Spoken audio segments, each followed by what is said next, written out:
Welcome back. This is lesson number 7 in our music theory video series, and we are going to work on something really special today, and that is key signatures. This is also lesson number 7, whole note, half note, quarter note, 4, 2, and 1. And the key signature is one of the first things you're going to see when you first open up any piece of music or get something new, and it's going to tell you a lot about what your music is going to be doing, especially how it's going to sound. Let's get right into it. Last video, video number 6, we looked at accidentals. Now, accidentals and key signatures use the exact same symbols. They all use flats, naturals, and sharps. Sharps make the note go higher, flats make the note go lower, and naturals keep the note the same as if it was never there in the first place. So an A sharp goes up, an A flat goes down, and an A natural is just an A. That's it. That's your quick recap.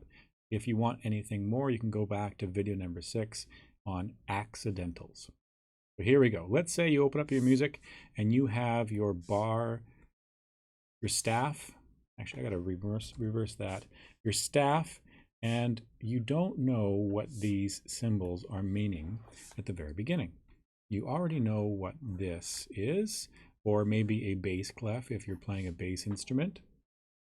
But either way, you're going to have the treble clef or a bass clef, and you're going to have some funny sharps and flats after. And this comes right after your clef, where let's say we put a sharp there and a sharp there, and then you'd have your time signature. How about we do 2 for time today? 2 beats in the bar, each beat is a quarter note, so technically 2 quarter notes every bar. Now I have a sharp on the F line and I have a sharp on the C line. Every good boy deserves fudge for F, and spelling out F-A-C-E, spell face, and that becomes a C. Your key signatures are going to be in the same order of sharps and flats in the direction they go as they get added to your music, but what they do is going to be a bit different than accidentals. So let's say I have my first bar and I have a half note on the top line there, an F.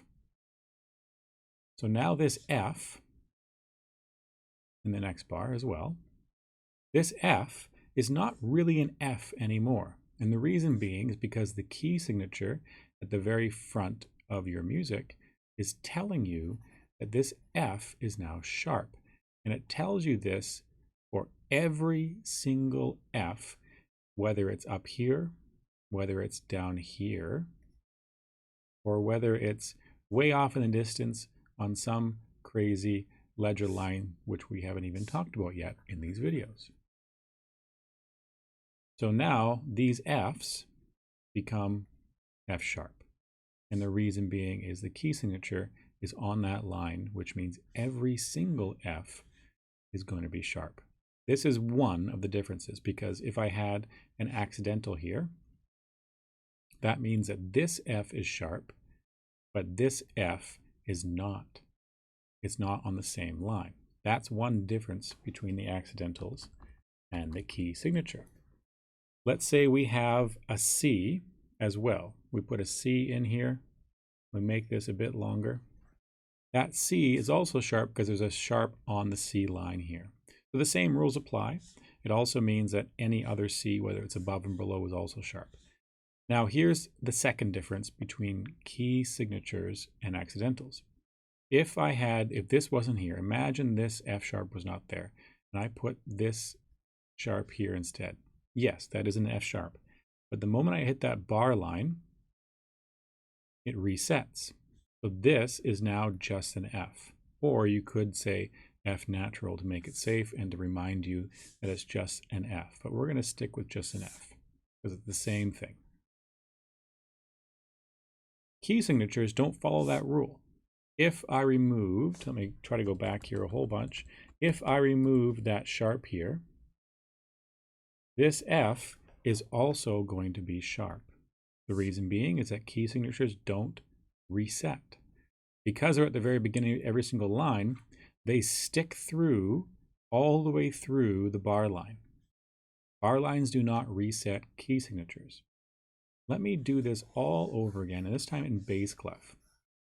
It works the exact same way, so even if you're not a bass clef instrument, the rules are still the same. We put our 5 lines. I'm going to draw my bass clef.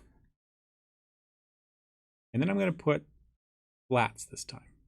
Let's go in the order of flats. Same number, 2 accidentals, but this time we're going to put a B flat and an E flat.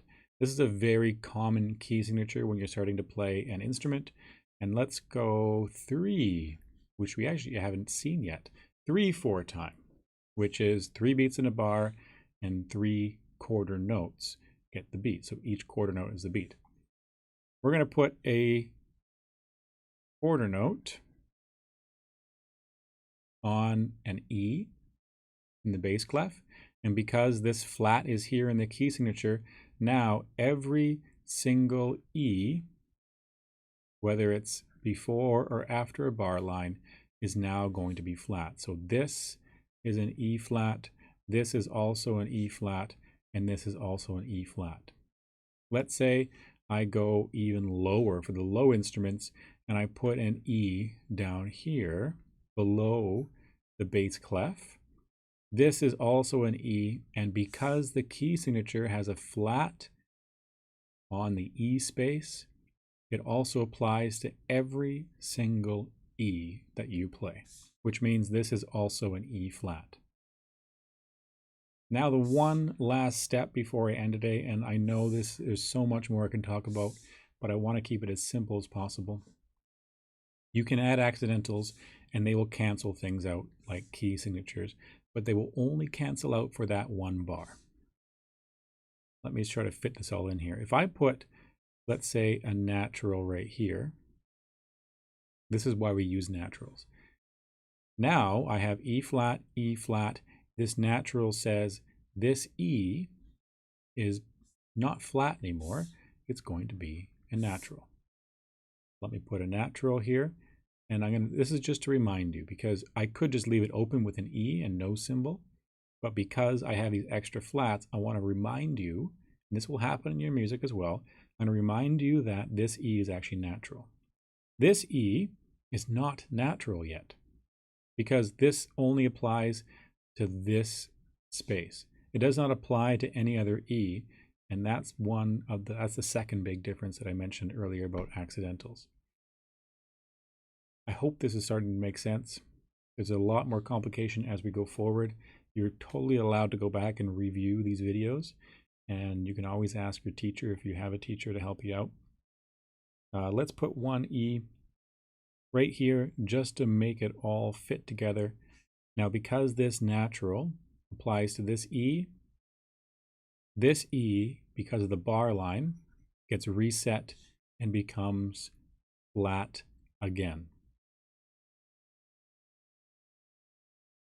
I'm going to redo this one more time, and this time we're just going to use a single line, and it doesn't matter what note we play, a single line. Let's say I have a flat on that line, doesn't matter what line it is, and I have a note here. This note is now flat. It does not matter, I'm going to put 4/4 in case as well. This is our key signature. It does not matter what's in front of this note, because that key signature has a flat, that is now flat. Put a bar line, it's still flat. Bar line, it's still flat. Bar line, it's still flat. Bar line, it's still flat. Now it's not. Bar line, it's back to flat. Really, the key signature is forever unless you have our special accidentals, and this is part of what I mentioned last time about finding the reason why they're called accidentals, because they happen and then they get reset right away. They're only for one instance or one bar. That's it. I hope this helps. I hope this helps explain a lot of different rules that imply with key signatures and with accidentals and how they interact together, especially when it comes to the bar lines, which are typically a reset for most things except are key signatures. Thanks for watching, and I will see you next time.